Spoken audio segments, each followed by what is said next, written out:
की या भागाचा आपल्या सर्व भागाचा विकास कोणी केलेला आहे। मग सिंचनाचा प्रश्न असेल, रस्त्याचा प्रश्न असेल, लाईनचा प्रश्न असेल, सर्वांगीण विकास हा केवळ दादा आणि दादांनाच केलेला आहे। सिंचनाचं दादा माहिती सिंचन या भागामध्ये सिंचन वाढलं पाहिजे म्हणून दादांनी सिंचन वाढलं पाहिजे आणि सिंचनाशिवाय पाण्याशिवाय शेतकरी सुधरू शकत नाही हा दूरदृष्टिकोन दादांनी ठेवला। त्यासाठी दादानं पळसकाचं धरण केलं, चांदईचं धरण केलं, मांडगावचं धरण केलं। संपूर्ण गावाच्या कार्यक्रमाला असं वाटतं की आपल्या गावात शेतीवर झाला पाहिजे, सिमेंट बंधारा झाला पाहिजे। आणि दादांनी ज्यावेळेस आपल्याकडे सत्ता आली त्यावेळेस संपूर्ण भागामध्ये शेतीवर बांधले, तुमचे सिमेंट बंधारे बांधले। आजची कंडिशन अशी आहे की एकाही गावामध्ये शेतीवर किंवा सिमेंट बांधण्यासाठी जागा उपलब्ध नाही। एवढा सिंचनाचा प्रश्न आम्ही काय करून मागे लावलाय। केवळ सिंचनाचा प्रश्न मागे लावला असं नाही तर आपल्या भागाला आपलं माहिती आहे, पण स्वप्नातही पाहिलं नव्हतं एवढं रस्त्याचं काम आपल्या भागामध्ये होईल। कोणत्याही दिशेला जा, संपूर्ण तुमच्या सिमेंटचे रस्ते झालेले, कुठेही रस्त्याचं काही बाकी राहिलेलं नाही। आपल्या संपूर्ण गावामध्ये दादांनी पाणी पुरवठा योजनेअंतर्गत संपूर्ण गावाचा प्रश्न पाण्याचे डबल मार्गी लावले। संपूर्ण गावांना पिण्याच्या पाण्याचा प्रश्न कायम मार्गी लावलाय। दादाने लाईनसाठी 500 कोटी निधी उपलब्ध करून संपूर्ण आपल्या भागाचा आणि मतदारसंघाचा लाईनचा प्रश्न सोडवला।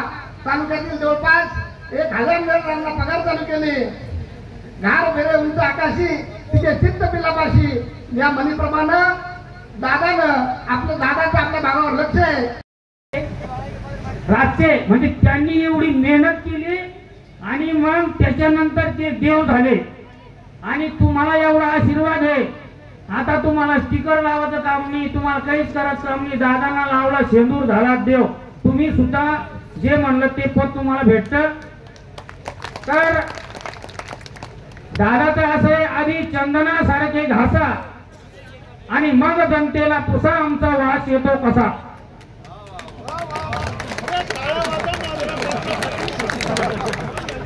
आणि त्यांनी स्वतः एवढी मेहनत केलेली आहे म्हणून दादाचा फरीस झालेला आहे।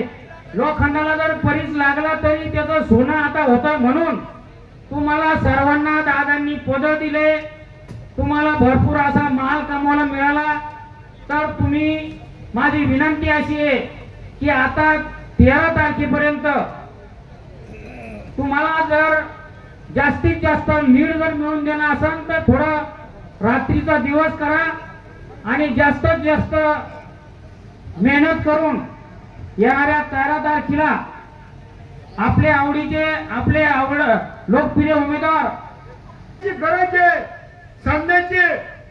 निवडणुका येईल जाईल 5 वर्षात एखादं लावलेलं झाड ज्यांनी लावलं तुम्हाला वेदना, तुम्ही हे झाड लावले ना, मी तर नंतर आलो।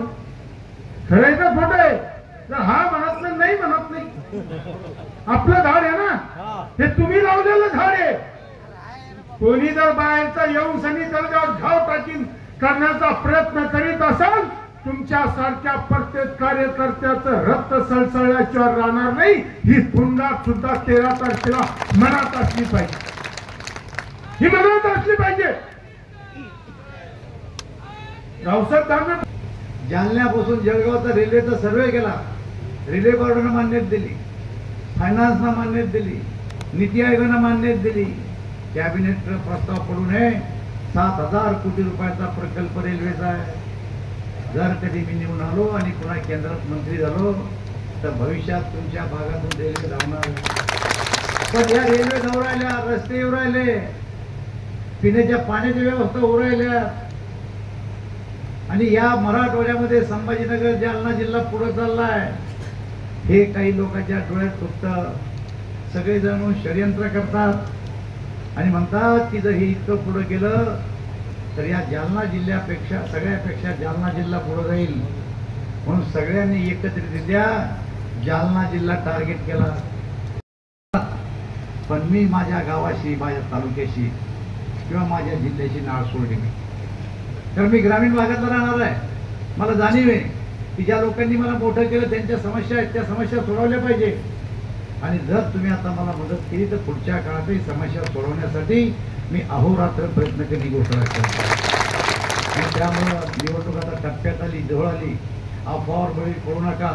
कोणी म्हणतं इकडं असं आहे, कोणी म्हणतं तिकडं तसं आहे. काय नाही, यायला चारी मुंड्या चितकवतो. तुम्ही चिंता करू नका. तुमची जबाबदारी तुम्ही पार पाडा. जर खरे कार्यकर्ते असाल आणि मी निवडून असं वाटत असाल तर तुमची पहिली जिम्मेदारी आपलं गाव, आपलं बूथ सांभाळणं. आता गावं सोडू नका. दुसरं काम आहे की आपल्या गावातलं मतदान 100% करून घ्या. आणि तिसरं काम आहे की आपल्या गावात जर कोणी मुंडकं वर काढत असेल आपल्या विरोधात, त्याला समजून सांगा, भाऊ त्या बापानं 35 वर्षे घातली एक बाबा तयार करायला.